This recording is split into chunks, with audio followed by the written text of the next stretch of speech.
Welcome back, everybody, to another wild, wet, and woolly day in the canyon. And it is woolly. I have wool socks on because I'm a Californian and I can't tolerate temperatures below 50 degrees. So on this wild, wet, and woolly afternoon, we're going to hopefully, maybe, potentially, possibly answer a question. And it's a simple question.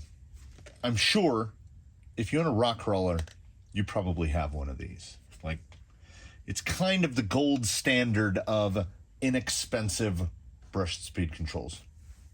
Program card included. Hobbywing 1080 WP. They just work.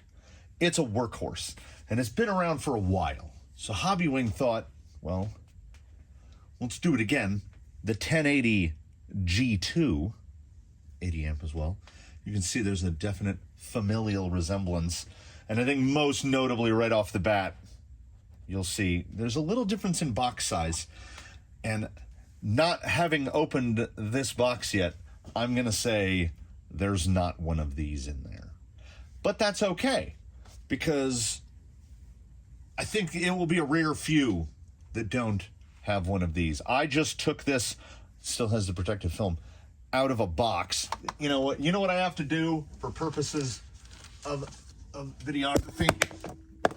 I need to bang into the camera. I need to do this.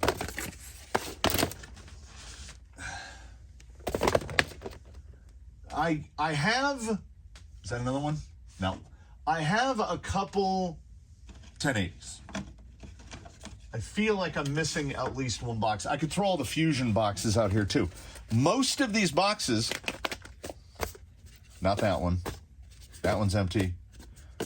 Most of these have a program card because they used to include a program card with every single one. So I have like a dozen program cards. If you're one of those few that doesn't have a program card, that is deeply unfortunate. So the question that I would at least hope to answer is, I mean, I don't expect the performance of this to have degraded from that. It should be every bit as good. But the question is it better? If you have one of these, should you buy one of these? Or should you just buy one of these from the outset? I don't know yet. We haven't even taken it out of the box. Everybody loves an unboxing, right?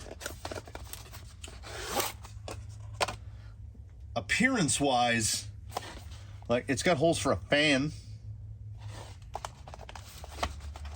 Hopefully, what I'm hoping is that, manual unread, that there will be one of two situations.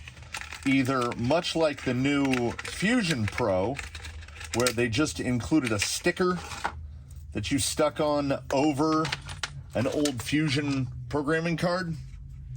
Let's see, is there a sticker? Or does it just take an old card? As it turns out, there are no changes at all. I looked through the manual. There's one change. The internal BEC can go to 8.4 volts. So on the old program card, you have 6 volts, 7.4 volts.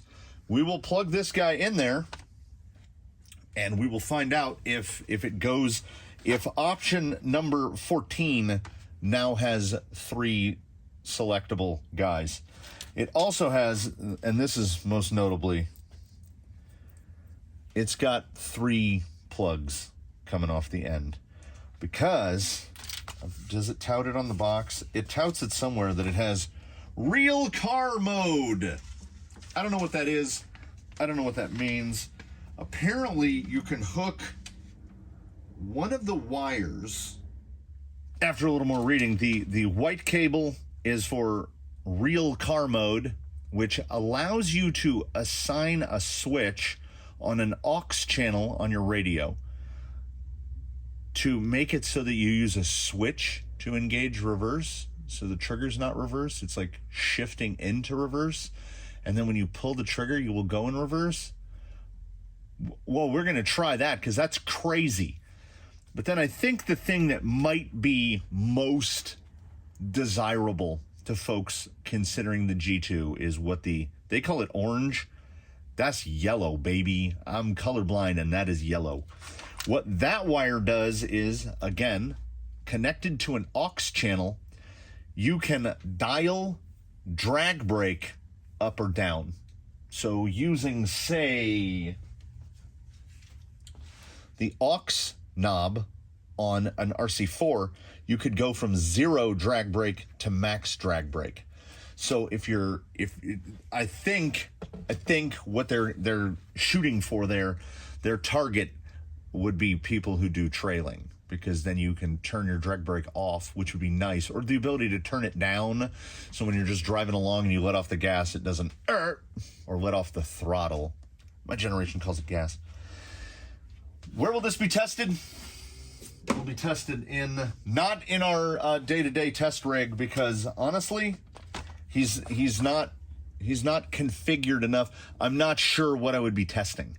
Also, he has a receiver box and this guy does not.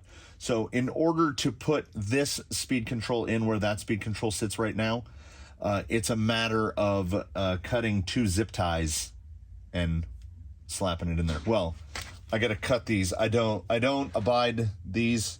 I do direct connection to motors. One less point of failure. So I figure what we'll do is the typical routine, which is establish a baseline by doing some known things. Tekin HD 35 turn, by the way, excellent 540 motor. We will do some known things with our old Quick Run 1080, and then we will swap to the new one, and we will do some those same known things with the new Quick Run 1080 in this guy. And first off, not connecting the 2 additional wires. Let's just see 1080 G2 versus 1080. Will it feel any different at all? Anything? Or is this just a matter of they put in a bigger BEC and they added 2 features, one of which I'm like, and the adjustable drag brake does seem like a thing that will appeal to me. But establish the baseline for the 1080, which we all kind of should know, but it helps to visualize. And then we'll try it with the other 2 things hooked up, probably one at a time, because I mean, I've got buttons I could do. I could do reverse right there. That's gonna be weird. I don't know if my brain's gonna be able to handle that. Hopefully it won't rain on us. Let's look at the sky, do some stuff, come back, do some more stuff. The settings for all 15 parameters will be duplicated exactly from the 1080 to the 1080 G2. So everything will be the same. Same motor, same rig, same setup, same radio, same everything. The only thing that will be changing in between is the 1080 to the 1080 G2. Trying to get that Wild Peak MT up over the rock, the little kidney bean rock. There we go. Real steady, real smooth. It's everything I've come to expect from the 1080. Get a little reverse drag brake here. Drag brake just holds. There's no settling beyond the fact that the rocks are wet. We can get some nice, real nice low speed control. And bumping. That was a bump that made me look like I have more driving ability than I actually do. Up through here, there's never any loss of torque. Like if you just maintain a fairly consistent amount of throttle input, which is what I'm doing right here, and then just snake through it, it never really bogs down. It's a fixed throttle. I'm just trying to maneuver, and it's through real nice. It's kind of what we've come to get used to. Nose down drag brake test. There's no surginess to it. It just holds, right? So this is what I'm looking for from the G2, this level of performance. And then when we start plugging more plugs in, we're going to look for that too. It's helpful that this radio has 4 channels, because 3 channels to the ESC. Yeah, we know everything that we need to know about this rig with a conventional, we'll just call it the conventional 1080. And now what we're going to find out is, does the G2 have anything to offer? I mean, now with the release of the G2, they dropped $7 off the price of the regular 1080. So a 1080 is like $37. G2 is $44. Will that drag brake be cool enough? If the speed control is the same, exactly the same, and all programming parameters are the same, and it uses the same card, I contend that it's a lateral move, provided that real car mode and drag brake on the fly aren't gimmicks. So let me solder that thing up. Should take a couple minutes, which for you will just be a transition. Like I'll drive over here out of frame, and then the next thing you know, I'll be driving back into it. Took about the exact amount of time I reckoned it would. The initial start force, parameter 4 by default, it is at 6%. I have it at 2%, whatever reason. They always have reverse. They have forward at 100, and they usually have max reverse at 7. It's either 75 or 100. I do 50% max reverse because I'm not a lunatic. I don't think any of the drag brake numbers change. They have it set for pulse width for the parameter 13. They have it set to 8K. I run all mine at 16. I haven't really noticed any amount of additional motor heat. And BEC voltage, parameter 14, does indeed go to 123, but I'm not using that currently, as this has a direct power servo, so 6 volts to the receiver is all that is required. It seems a little quieter.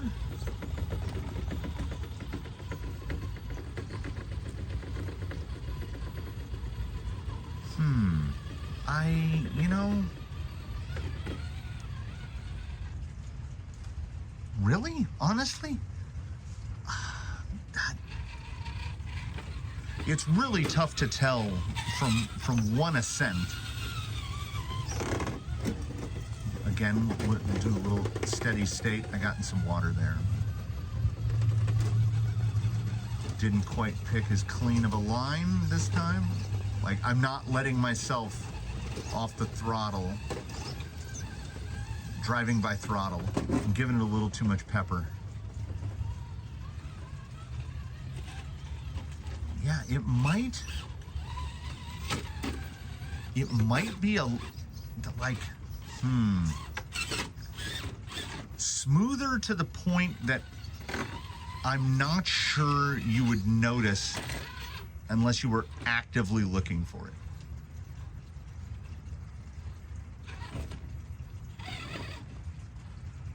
I see no difference in drag brake force. Oh, another question that you might have had and not even known that you had. Is it the same footprint as the 1080? And this is going to get very confusing. So from henceforth, we shall refer to what is inside the vehicle right now as the G2. So is the footprint of the G2 the same as the 1080? It is not. It is roughly 1.5 millimeters longer. So on the long dimension of the case, 1.5 millimeters longer, and it's about 1 millimeter wider. I found this out because I have a 3D printed little case, a little platform that holds the speed control and the power button. It's really cool. The power button fits, the speed control does not.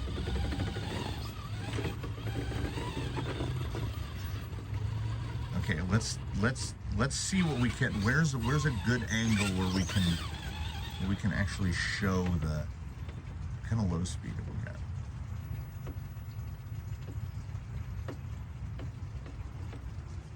Yeah, it'll go. That's proper slow. Little belly hang there.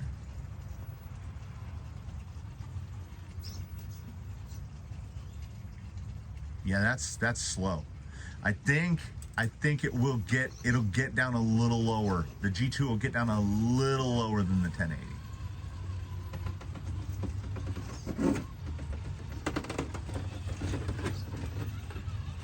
Yeah, you know, boy, look at me. Copying a line, getting to the exact same spot again. It's not earth-shattering, but it is a little closer to, like, I wouldn't say the Fusion Pro, but I would say that it's a little bit closer to the pre-Pro Fusions. It's up in there. The FOC operation seems to be pretty close to that, which for brushed is really good. The break point at tip-in is genuinely quite good. I have a memory for Fusion Pros, so I know that the Fusion Pro you can get. I like to say I think you could get 1 RPM out of your tires with that setup. You can't get as fine point here, but it's really good. And I will say, now after running it a little bit more, yeah, yeah. Okay, just on pure speed control performance, right? All other factors thrown out the window. We pretend that the white wire and the orange wire aren't there. It just has the plug that it had before.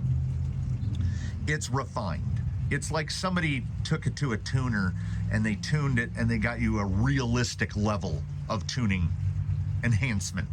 I would say it's 15% better. Someone might go so far as to say 20% better. Is it enough to discard your 1080 and buy a G2 just based on the baseline performance without the added features? I don't think so. I'm not, as it stands right now, before plugging in those additional wires, I'm not running out and buying a bunch of G2s and purging my fleet of 1080s. They're very, very close. It's not like, oh, I think if you blind tested it, I would say 6 out of 10 people wouldn't be able to tell the difference unless they had a real lot of trigger time with 1080s and other systems. If somebody's coming out of RTR gear, they would never know. They would never know. They'd go, yeah, this is pretty smooth. It's a little bit smoother than a 1080, but it's not breaking any records. I'm gonna start by plugging in the orange cable, and we're gonna set it to VR knob, so I should be able to do drag brake to 0, all the way up to drag brake to 100. Are you gonna walk through the shot? No? You got the shadow. All right, let me get this cable plugged in, and we'll see what it looks like with drag brake on the fly. All right, the clouds have broken, so hey everybody. Man in a hat, shadow of the camera. So let's take me out of the equation. I've got it hooked to channel 3. Channel 3 is BR. Right now we're at 0, so that should be 50%, right? Well, let's see.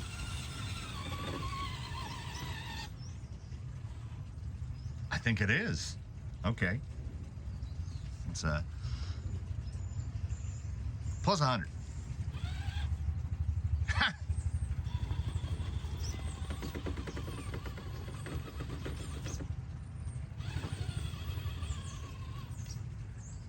Okay. All right. So while we're right there,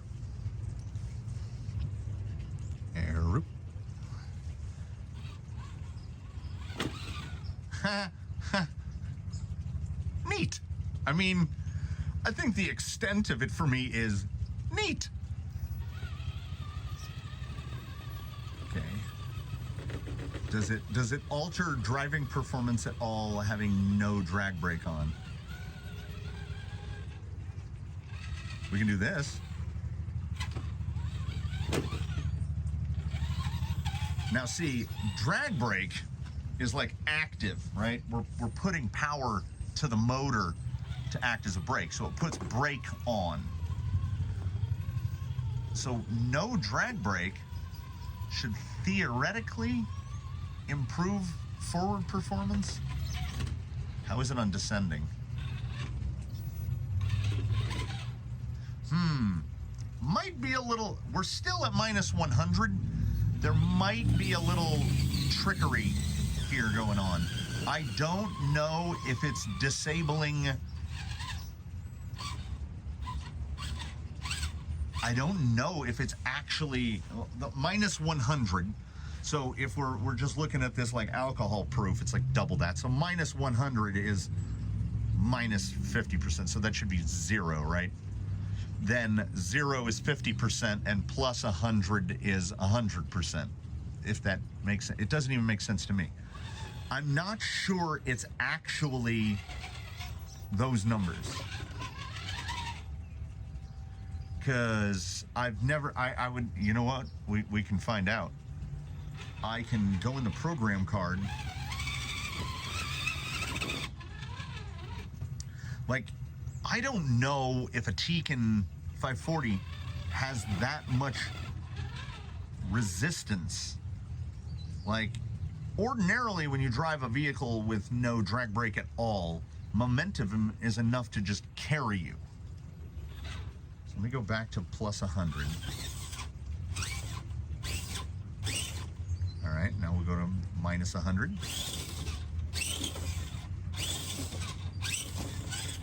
I guess it rolls pretty good on even ground. And let's try like plus 30.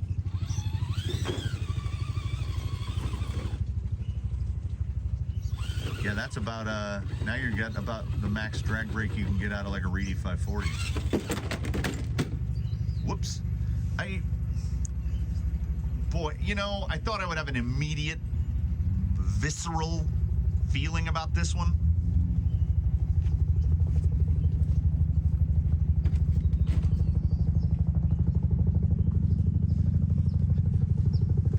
But oh, hello helicopter. So plus 50. If 50 is half of 50, this should be like, boy, that's gonna be loud. This should be like 75% drag brake, right? The other question is, look, it's enough to hold it. The other question is, let me grab the card. On the card, we can set drag brake from 0 to 100%, and we can set rate from level 1 through level 9. How are those factors impacted by using the knob to set adjustable drag brake? Because like I say, aside from someone who's trailing, I don't know how often the ability to turn your drag brake off will be a function of utility. I'm gonna try identical ascents. Didn't get the best possible line. Come on. Trying to get out around the side of that one rock. There we go. Okay. Now, well, that is as fresh in my mind as possible. That was at plus 100, minus 100.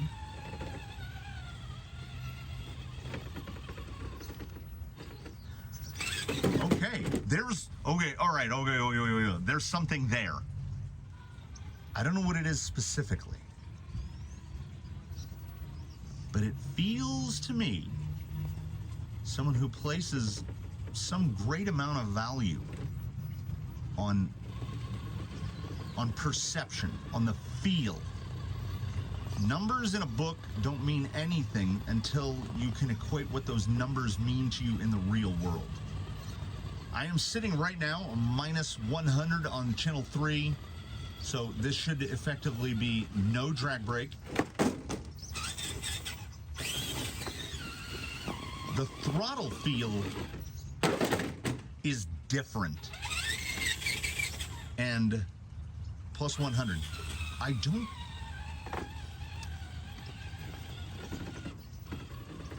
Yeah, it's really different. All right, so here's my theorizing on that.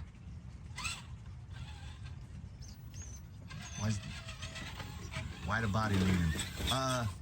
I think if drag brake is disabled, you're effectively getting it's one of two things.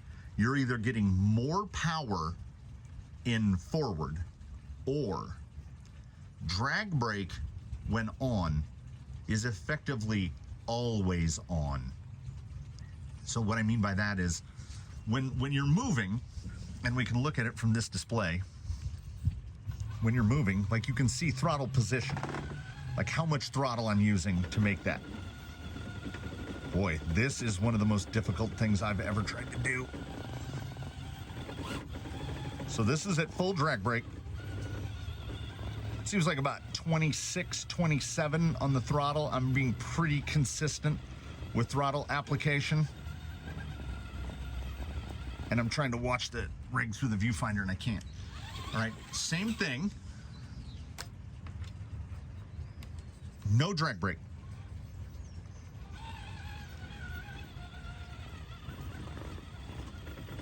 That amount, now you see I got the trigger the same position. It's like 26, 27. It feels like more power. And then of course, as soon as you start to lift and get down there into the teens, drag brake will ordinarily take over. So I think if you're not applying X amount of throttle, there's always some drag brake in effect. So turning it off is really... Now also,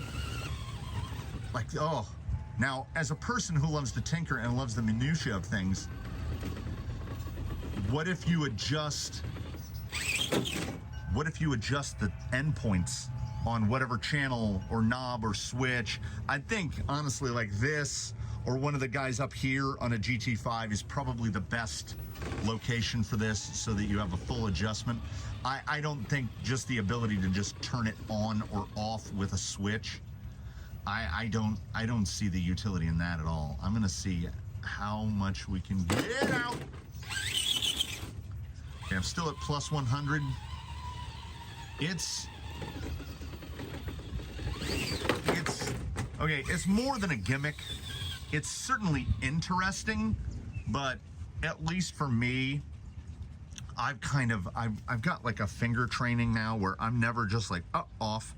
Like you gradually come off the throttle. You gradually go into reverse. We're not that's not how we drive, right? So if I'm gonna slow down to a stop, I go like that. It's not that hard.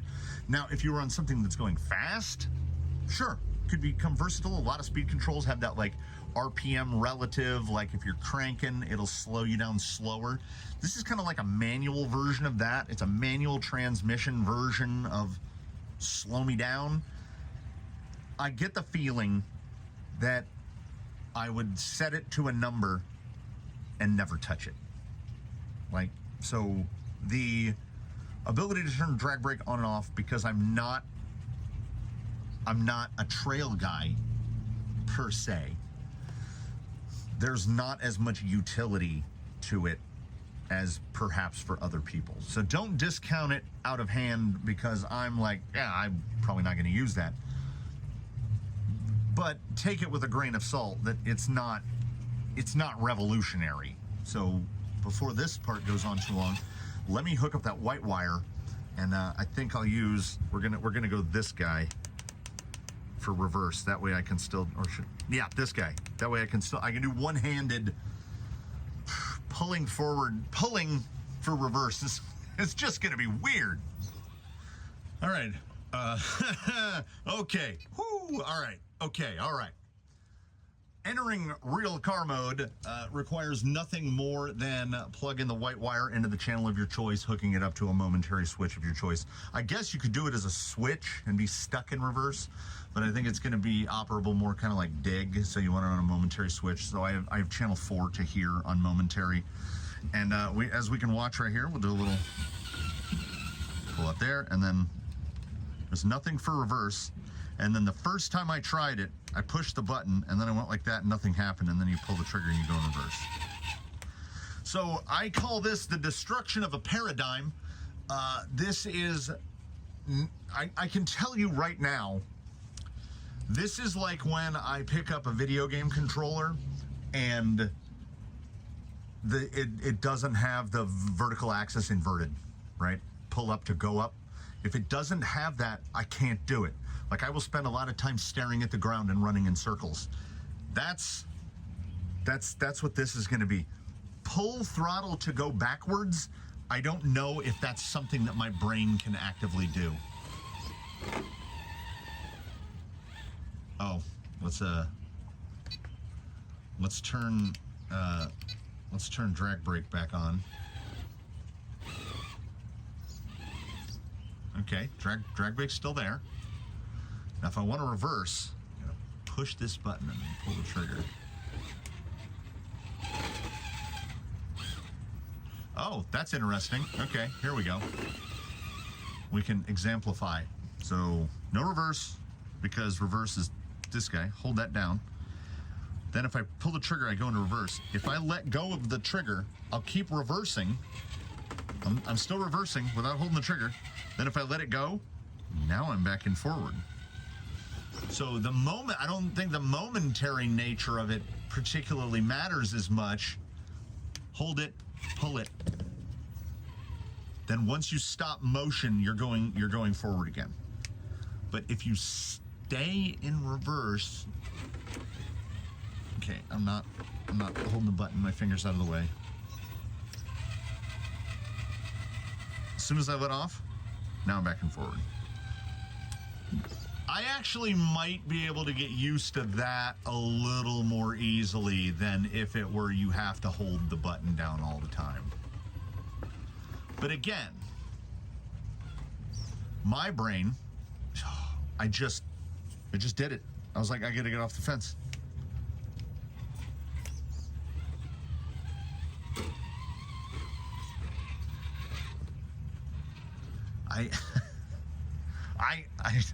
I'll tell you, in all honesty, folks, I could not get used to that. There's no way. Right now, I just pushed the button and thought about reversing back up onto the platform, and while I was holding this button down, the first thing I did was go like that. Too many years, guys. Too many years. I've been doing this to go backwards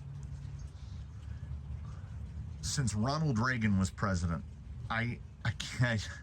It's too deeply ingrained to unlearn. So for me, real car mode is not a feature. Now, some of y'all youngsters that don't play inverted, like if you move the stick, if you push the stick up, you go. If you push the stick forward, you go up. That's crazy. I can't do that. I'm too programmed. Flight stick programming, man. Inverted is pull up, not push up. So again, all right, I just did it again. I just did it twice. So forward to go reverse.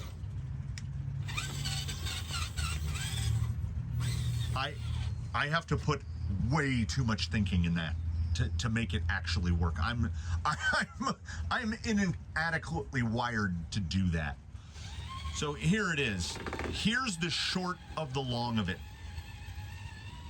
If you have a 1080, every single time. Do you need to run out and buy G2s? No, absolutely not. Is the adjustable drag brake feature beneficial? Yes. Is it necessary? No. We've gotten by without it forever. It's neat. If you do trailing, sure. I can absolutely see it. For fine tuning, perhaps. There is a little bit better low speed control on this than the 1080. But like I say, not enough to spend the money. Real car mode, honestly, it's for someone, but I don't know the someone that it's for. it's not for me. That will get turned off and never engaged again. It would, you know what that function is for? Handing your controller to a friend and being like, hey, you want to try this? Because if someone has never operated an RC car before, it might actually come across as like logical. Like they would think, oh yeah, like a real car. I have a disconnect in my mind between what is a real car and what this is, because this thing can do things real cars cannot. The power to weight is insane compared to a real car. The amount of contact patches on the ground is insane. These things are fantastic, magical beasts. And if real car mode, if the intention is to make it behave more like a real car, I mean, at the end of the day, I don't want that. That's why this place isn't filled with ABS bodies. Like, they look more real, they make them handle worse. I want them to look good, but I also want them to handle gooder. So, you know, if that's what it is, there you have it. It took me 4 pulls of the trigger to get it into reverse. Will I be buying G2s exclusively from here on out? Well, no. Hobbywing has the SE for $80. I don't know how many more brushed speed controls I'll be buying, period, if at all. Like I say, probably 10 1080s in the fleet and now 1 G2.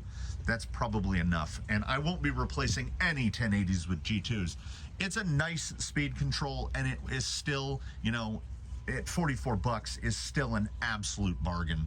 But then right next to it is a 1080 for $37. And I might be, is this worth $7 more to me? Well, I can't figure out how to back up currently, so I would say no. The added features are neat, but I don't think they're for me. If you want to add some features, add some different features. I can't tell you offhand what those added features are, but I'm not like, whoa, it's a 15 to 20% better speed control with some gimmickry on it. But it's not like they raised the price. Prior to the release of the G2, the 1080 was $43.99. That was the everyday going price, Amazon, A-Main, wherever. And now the going everyday price, Amazon, A-Main, wherever, on this is $43.99. So when 1080s are gone from the market and there's only G2s remaining, we genuinely have not lost anything. I just think that it's not exceptionally important to plug in that yellow wire, or certainly not the white wire. So there you have it. That's how we do a quick view around here. I just tell you what I think. This is a great rig. If I didn't mention at the beginning, regular channel viewers, if you're not one of the regular channel viewers, this is an Artful Dodgers Ground Fox. It has all element underneath, stealth gearbox. I just tried to reverse out of that. Yeah, I need reverse right now, not think about a combination of buttons to do it. So Artful Dodgers Ground Fox is a brilliant LCG kit for element. And some Falcon Wild Peak MTs, brilliant tires. It's a brilliant rig. I hope that on your stop in you had a brilliant time. I do thank you for watching. Leave any questions pertinent to the G2 or anything else you might want to ask me about, like how's the weather? Improving. That's all I got for this. That's how a quick view goes. They're all pretty much like this. Some are longer, some are shorter, some are much longer. The G2, at the end of the day, I mean, for me, it's an improvement, but it's incremental. It feels a little Apple-y to me, if you know what I mean. They replaced this model of this number with this model of this number, and it's a little better, and it might even have a feature in it that you're like, why would they do that? So it feels more than a little. It feels very Apple-y to me. So I'm not mad about it. You know, this isn't ISDT ESC 70 times where I wanted to grow hair so I could pull it out. It's okay. It's good. It's very slightly better than a 1080, but it's not good enough to replace your 1080s with. Yeah, I guess I could have summarized this whole, however long this runs out, I could have summarized the whole thing in about 10 seconds. So there it is, another TLDR, everybody. It's better than a 1080, but it's not better enough to replace all your 1080s with. Boom. Just like that. I could just drive in this donut all day, but we're going to wrap this one up. Thanks, everybody. Like if you liked it. Comment below if you have a comment. Subscribe if you haven't. Why not? Doesn't hurt anybody. We also have channel memberships available. Check out the affiliate links in the thing below, the description. I tend to put those in there when I can remember. This is fun. Just going in a circle. Aren't we all just going in circles somewhere or another? Yeah. I'm having too good of a time now. As long as... Okay, now watch. I'm going to stop and try to go into reverse. Haha, first try. Woo! All right, thanks, everybody. Tune in for whatever comes next. Tune in. I just did it. But if I'm not consciously focusing on it, I just tried to go in reverse and couldn't do it.